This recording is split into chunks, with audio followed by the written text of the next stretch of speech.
Hey guys, Jagger Collector here, and today I'm going to be reviewing the brand new Marvel Legends black and gold suit from Spider-Man No Way Home. I got this figure at GameStop Canada. He retailed for around $34, but I have the Onyx discount, which means 15% off, so I paid around 30 bucks. Not a big fan of this figure, but we'll get into that once we get into the review. Other than that, there's nothing really else more to say, so let's get into his review. So here is the box. Obviously, you can see the wave. So we did him yesterday, and we'll be doing Doctor Strange tomorrow. J. Jonah day after. Obviously, you can see it on the side. Now, I really do like this suit on paper. I really like it, and it looks great in the movie. I love how it has all the strings sticking out, all the duct tape on it, the backpack. But this is... it's to the point where it almost doesn't even resemble the black and gold suit because the wires... this might be one of, like, top 3 most inaccurate MCU Marvel Legends just because there were wires hanging out. And obviously, you can see, if you look close on the paint, you can see that tech detail. But that's not enough. This is just a repaint, a complete repaint of the Far From Home suit. And there is... okay, if I'm being honest, they are 100% going to re-release this after the movie comes out with the gauntlets, and at least the gauntlets. I don't know, it might be asking too much for the duct tape phone, but maybe we'll get that down the line. There's just, I don't know. If you're wanting to get a black and gold suit, please don't get this. Unless you want to build the armadillo, or just go get the legs separately, because this is really not worth having. Because we all know there's going to be a better one coming out, and this doesn't even, like, it's almost to the point where it doesn't resemble it. But I guess I'll show you the detail. If I'm being honest, the figure itself, if I didn't know what it was based off of, honestly, it's pretty cool. It's unique having gold on a Spider-Man, but just after knowing what he looks like in the movie, this ain't it at all. So definitely don't get this figure, if I'm being honest. You're gonna get a better one down the line, but it might be in like a 2-pack. You know, this really isn't what, Hasbro should be doing, but they gotta get it out before the movie. Here is him with the Peter Parker head. Yeah, it looks pretty good. Put some red paint on it, blood. And then I did want to show you his accessories, which, on top of it just being a complete reuse, which, whatever, there's not really a lot you can do. Sorry, I'm just trying to get the accessories out right here. Where is the last one? Oh, there it is. Okay. So, this is his accessories. Like, oh my goodness. 30 bucks for this. It's a complete retail. And I know, I did buy it. You're right. I did buy it. But I collect most, if not all, Marvel Legends.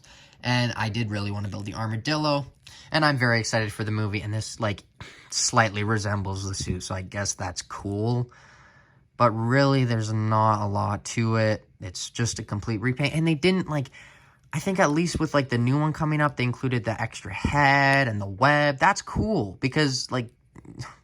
I just don't know why they just keep giving us, like, 0 accessories with these Spider-Men. That's not the hand. The hand is this one.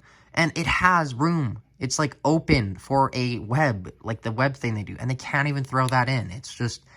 it's annoying. There's no effects. Yeah, I have, like, nothing positive to say about this figure. So, I guess let's just get onto the articulation, which we shall say is certainly better than the figure.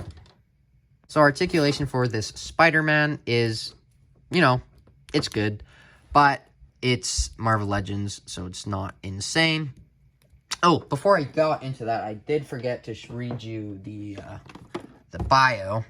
Spider-Man relies on his black and gold suit and abilities to defend against threats. He ain't defending nothing without what he's seen within the trailer. This is some stupid-ass suit that... okay, whatever. Head goes up this far, down that much. No tilt. Full 360, arms go out that far. Butterfly joints are very, very good, so I will give it that. It does go full 360, like I said. Bicep swivel, double jointed elbows, which are, they go in enough. Wrists on all hands go up, down, full 360. Ab crunch goes down that far, back that much. Waist swivel, so it rotates. Legs will kick forward that far. Back that much, not a lot, and he'll do the splits a decent amount. He does have an upper thigh cut, double jointed knees, and ankle pivot goes up, down, and ankle Pivot. So, a few comparisons. Here is him next to his Wavemate, the integrated suit. Please stand. The homemade suit, which is one of the better Spider-Man figures from the MCU.